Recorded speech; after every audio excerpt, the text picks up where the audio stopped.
खान साहब को अगर आज बेल मिल जाती है, और ये कोई मसला नहीं है, उन्होंने ये दावा किया था कि अगर ये बेल मिल जाती है तो फिर इमरान खान साहब को कोई रोक नहीं सकता, वो आज रिहा हो जाएंगे।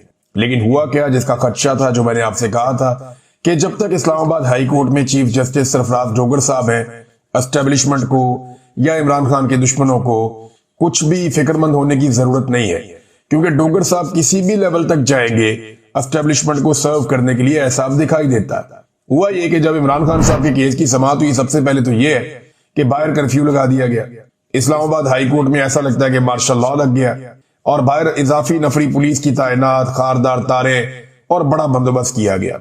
सहाफियों को और वकला को भी अंदर जाने से रोका जा रहा था। बहरहाल कुछ सहाफी जो अंदर गए, उनमें समी इब्राहिम साहब थे और दीगर कुछ और सहाफी थे, वो वहां पे अपना वीलॉग रिकॉर्ड कर रहे थे। जब वो अंदर अपनी खबरें देने में मसरूफ थे तो अमला आ गया और सिक्योरिटी वालों ने आकर उन्हें कहा कि जनाब आप यहाँ पे रिकॉर्डिंग नहीं कर सकते।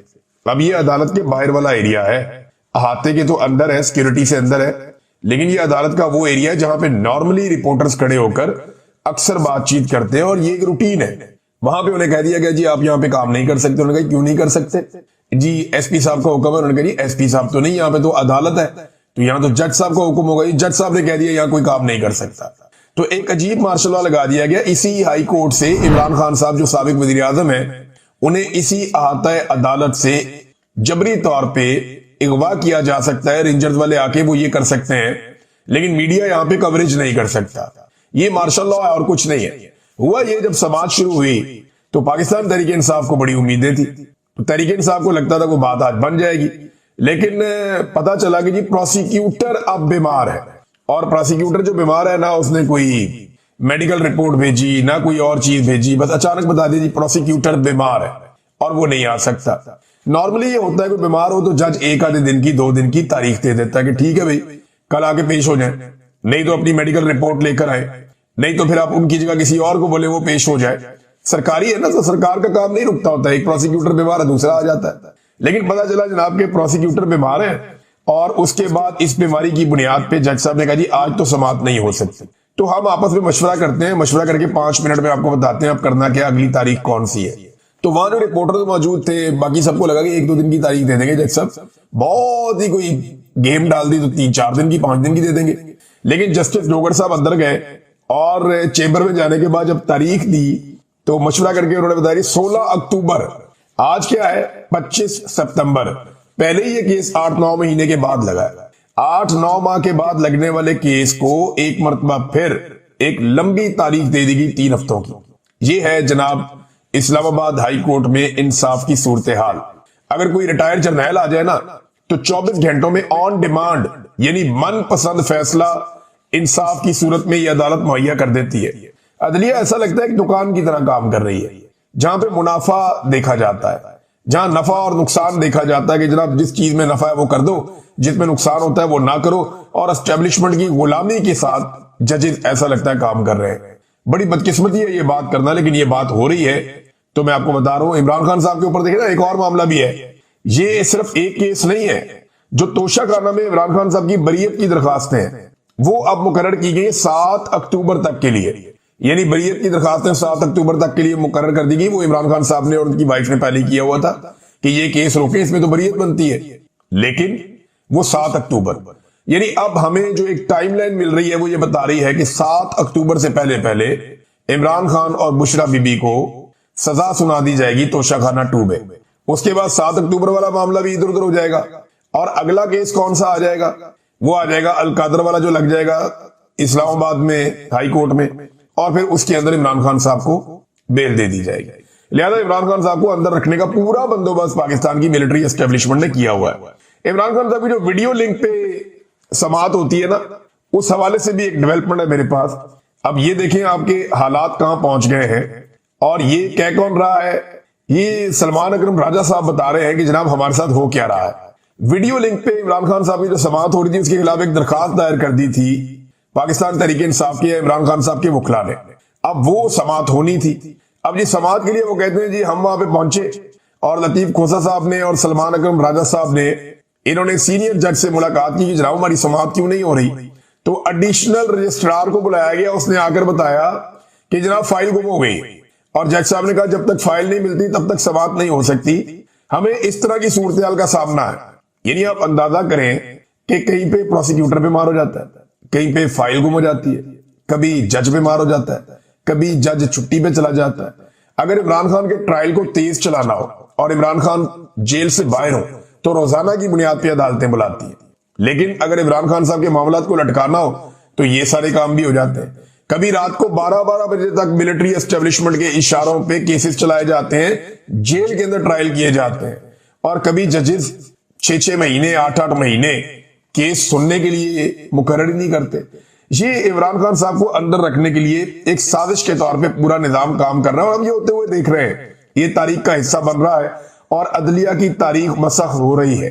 इस पे जो गोल मेज कॉन्फ्रेंस वकला की होनी थी सुबह, वहां पे बड़ी पुलिस भेज दी गई और वहां पे भी बड़ा दबाव बनाया गया जनाब कि ये गोल बेस कॉन्फ्रेंस जो है वो उसको सबोताज किया जाए। लेकिन फिर वकला बैठे, ये सीनियर तरीन वकला है, इनमें ज्यादातर वो हैं जो सुप्रीम कोर्ट बार एसोसिएशन के सदूर भी रह चुके हैं, जो जर्नलिस्ट कवर करते हैं सुप्रीम कोर्ट को और हाई कोर्ट्स को। सीनियर तरीन सहाफी वो भी वहां मौजूद थे, सदीक जान साहब थे, मुतीउल्लाह जान साहब थे, बाकी साकिब बशीर साहब गालिबन और बाकी जितने भी सीनियर जर्नलिस्ट हैं वो यहाँ पे मौजूद थे।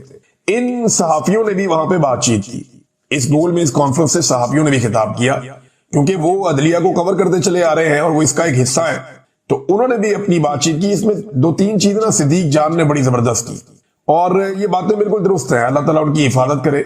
नंबर 1 उन्होंने कहा जी कि अब पहले तो ये होता था ना वकील अच्छा कर लो, फिर होता था जी वकील करने की क्या जरूरत है, आप जज ही कर लें। तो अब जनाब कहा जाता है कि सेक्टर कमांडर के साथ आपका ताल्लुक हो तो फैसला आपके हक में आएगा। ये अदलिया की टोटल औकात रह गई है कि एक कर्नल या ब्रिगेडियर रैंक का बंदा जो है वो अब जजों की जो उनको बताएगा फैसला क्या करना है।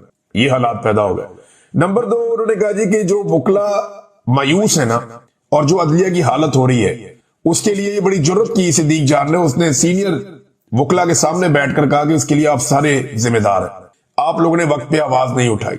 और आज से चंद साल के बाद जब वकला ये देखेंगे कि अदलिया कितनी तबाह हो गई है तो उसके लिए वो जिम्मेदार इन जजों को नहीं ठहराएंगे, आपको जिम्मेदार ठहराएंगे।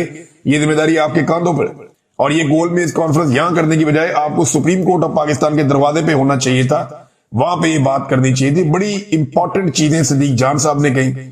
मुतीउल्लाह जान साहब ने बताया कि अदलिया पे किस तरह का खिलवाड़ हो रहा है। और इसके अलावा जो है वो एक स्टेटमेंट है, ये बड़ा इंपॉर्टेंट है। ये स्टेटमेंट है जनाब हामिद खान साहब का। हामिद खान साहब फरमाते हैं हमने पहले ही दिन कहा था कि 26वीं तरमीम के बाद इस मुल्क में ना आइन रहेगा ना अदलिया नाम की कोई चीज रहेगी, क्योंकि हम 50 साल से ये चीजें देखते आ रहे हैं। जनरल अयूब, ज़ियाउल हक और जनरल मुशर्रफ जैसे हमने अदवार देखे हैं, लेकिन ये जनरल इनसे भी 2 कदम आगे है जो इस वक्त है ये जनरल आसिम मुनीर वगैरह। इंतजामिया चाहे सदर है या वजीर आजम, ये जनरल्स के इशारों पर नाचने वाले पपेट्स हैं। ये जनाब एडवोकेट हामिद खान साहब ने कहा। बाकी तकारीर भी आ रही हैं, मैं इसकी जो एलामिया आएगा वो आपको नेक्स्ट वीलॉग में पढ़ के मैं सुनाऊंगा। ये गोल मेज कॉन्फ्रेंस एक डेवलपमेंट है और मामला यहां रुकेगा नहीं, मामला आगे बढ़ेगा और हम बढ़ता हुआ देखेंगे भी। नाज़रीन, इमरान खान साहब की 2 बड़ी इंपॉर्टेंट चीजें अडियाला जेल से बाहर आई हैं, दोनों मैं आपके सामने रख देता हूं। एक तो इमरान खान साहब ने खुलकर अपने ट्विटर अकाउंट के बारे में मौक़िफ़ दिया है। देखिए, पाकिस्तान तहरीक इंसाफ के भी कुछ लोग हैं जो इमरान खान साहब की पार्टी के हैं, जो इमरान खान साहब के नाम पर वोट लेते हैं। वो लोग भी आजकल इमरान खान साहब के ट्विटर अकाउंट पे हल्की हल्की ढोल की थाप पे तनकीद कर रहे हैं। वो ये कहते हैं कि यह मोहतात होना चाहिए, ये होना चाहिए, वो होना चाहिए। सबकी अपनी एक पॉलिटिकल ओपिनियन है और सबको अपनी अपनी बात कहने का हक है। ऐसा नहीं है कि कोई बात अगर गलत है तो उसको कहने का हक नहीं है। हो सकता है कि उस आदमी के नजदीक वो बात ठीक हो, लेकिन इमरान खान साहब का क्योंकि अपना ट्विटर अकाउंट है, एक्स का अकाउंट के वो खुद मालिक हैं, तो बताएंगे तो वही ना कि उन्होंने उसके साथ क्या करना है। असल स्टेटमेंट तो इमरान खान का है। इमरान खान साहब से जब जेल में एक सहाफी ने यह सवाल किया उनके ट्विटर अकाउंट के हवाले से, तो इमरान खान साहब का जो जवाब है ना वो बड़ा तगड़ा था। अडियाला जेल में एक सहाफी ने सवाल किया कि आपका ट्विटर अकाउंट कौन चला रहा है? आपका ट्विटर अकाउंट रियासत के खिलाफ बयानियां बना रहा है, अल्फाज बहुत सख्त होते हैं इस ट्विटर अकाउंट में। तो इमरान खान साहब ने सहाफी के सवाल पर जो जवाब दिया, उन्होंने कहा मेरा अपना अकाउंट है, मैं जो पैगाम भेजता हूं वही पैगाम मेरे अकाउंट से जारी किया जाता है। क्लियरिटी है कि जो मैं भेजता हूं वही पैगाम मेरे ट्विटर अकाउंट से जारी किया जाता है। मैं कोई आसिम मुनीर का गुलाम हूं मैं एक आजाद इंसान हूं, मेरा जो दिल करेगा मैं वो बोलूंगा। अब ये मेरा पैगाम चला देना, मेरा ट्विटर अकाउंट है, जो मेरा दिल करेगा मैं चलाऊंगा। फिर इमरान खान ने उस सहाफी को चैलेंज किया, अब मेरा ये पैगाम चला देना, हिम्मत है, चला सकोगे मेरा पैगाम? तो सहाफी बेचारे कहां चला सकते हैं, खबर ही बाहर नहीं निकलती। वो बेचारा सहाफी बाहर आगे चुप करके बैठ गया, उसने कहा बात ही ना बात किसी को पता चले। तो इमरान खान की बहन ने और बाकी लोगों ने बाद में कंफर्म किया कि जनाब इनके साथ ये हुआ है वहां पे जेल के अंदर। तो जेल में ना अब सहाफी इमरान खान साहब से बदतमीजी भी करते हैं। ये मैं आपको बताता हूं, कमर मेकन साहब ने खबर दी है, मैं आपको पढ़ के सुना देता हूं एग्जैक्टली ऐसे ही जैसे उन्होंने दी है। कमर मेकन साहब बताते हैं कि कल तोशाखाना 2 केस की समाअत के दौरान सहाफियों से गुफ्तगू करते हुए जीएनएन से वाबस्ता सहाफी इजाज अहमद ने इमरान खान से बदतमीजी की। इमरान खान ने मज़कूरा सहाफी को कमरा अदालत से बाहर जाने को कहा और इमरान खान ने जेल इंतजामिया से भी कहा कि इस सहाफी को कमरा अदालत से बाहर ले जाएं।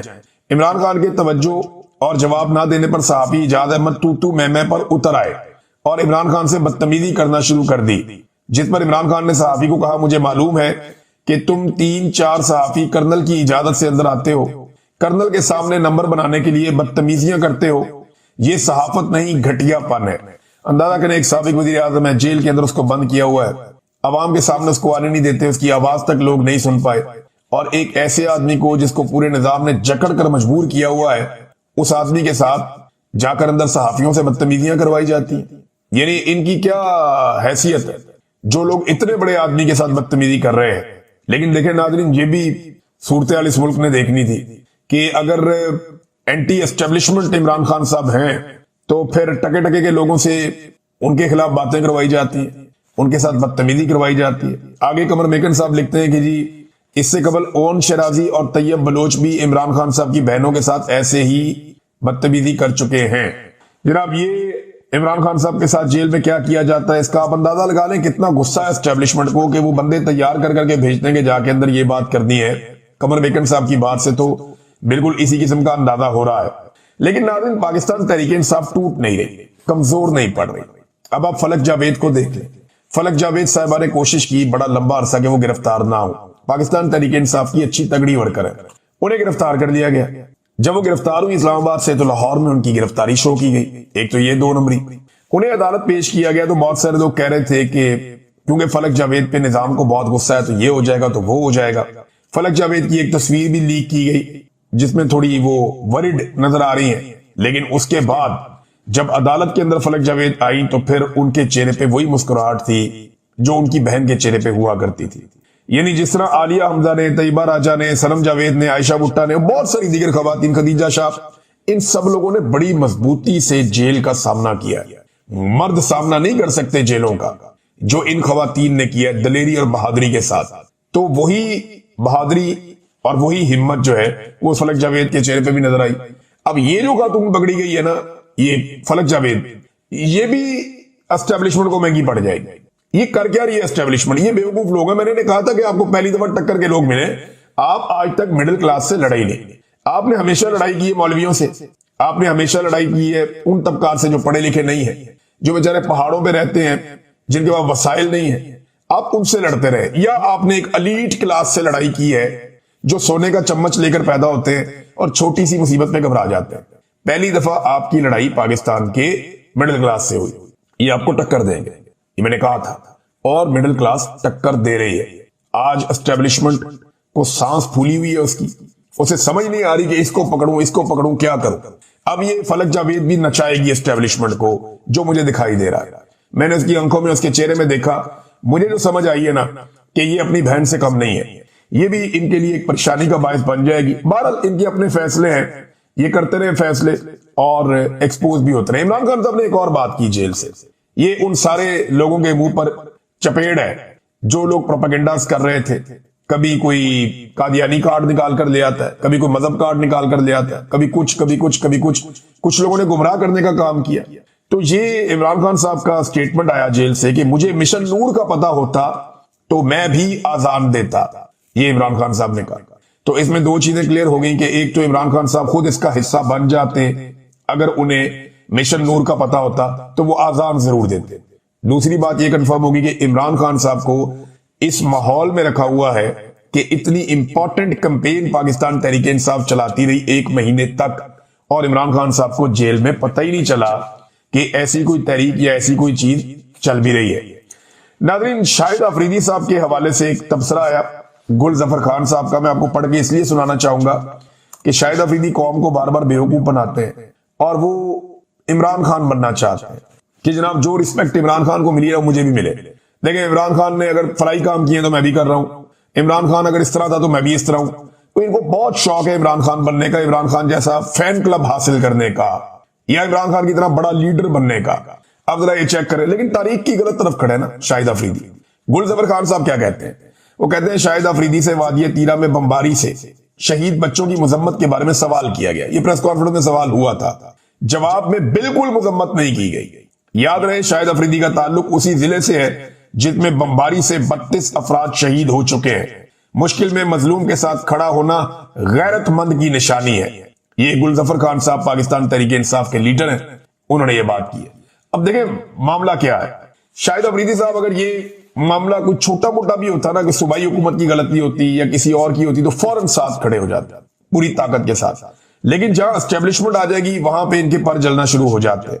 ये इमरान खान बनना चाहता है, लेकिन जमीन आसमान का फर्क है।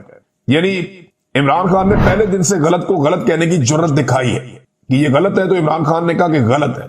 और इमरान खान एस्टेब्लिशमेंट की वजह से नहीं बना, इमरान खान पहले बना, बाद में एस्टेब्लिशमेंट के साथ उसका पाला पड़ा। वो गलत को गलत कहने की जरूरत होनी चाहिए। जो अस्करी टाउट है, ये बूट की चार दीवारी से बाहर निकल के सोच नहीं सकता, ये बूट के बॉक्स में बंद होता है, ये बाहर नहीं निकल सकता।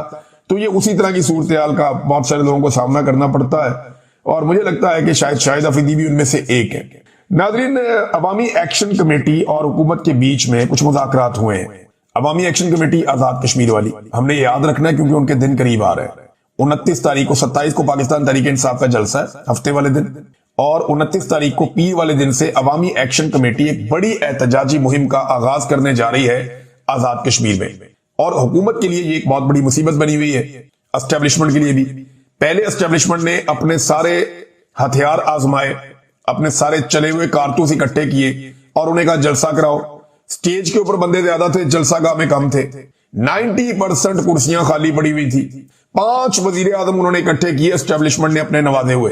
500 मिलकर जो है ना, वो 500 बंदा नहीं इकट्ठा कर सके, तो बेड़े ही गर्क हो गया जलसे का।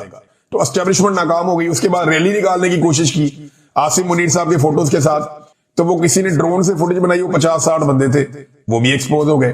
तो अब अवामी ताकत से तो मुकाबला कर नहीं सके वो अवामी एक्शन कमेटी का। अब उन्हें यह लगता है कि अवामी एक्शन कमेटी को मुज़ाकरात के जरिए काबू करते हैं, तो भिजवाया गया तारक फजल चौधरी साहब को और अमीर मुकाम साहब को। इन्होंने जाके बातचीत की तो कामयाबी नहीं हुई। बहरहाल अवामी एक्शन कमेटी अपने मुतालबात पे और मामलात पे डटी हुई है, और वो ये कह रहे हैं कि जी हम अपना एहतजाज जिसका हमने ऐलान किया है वो जरूर करें।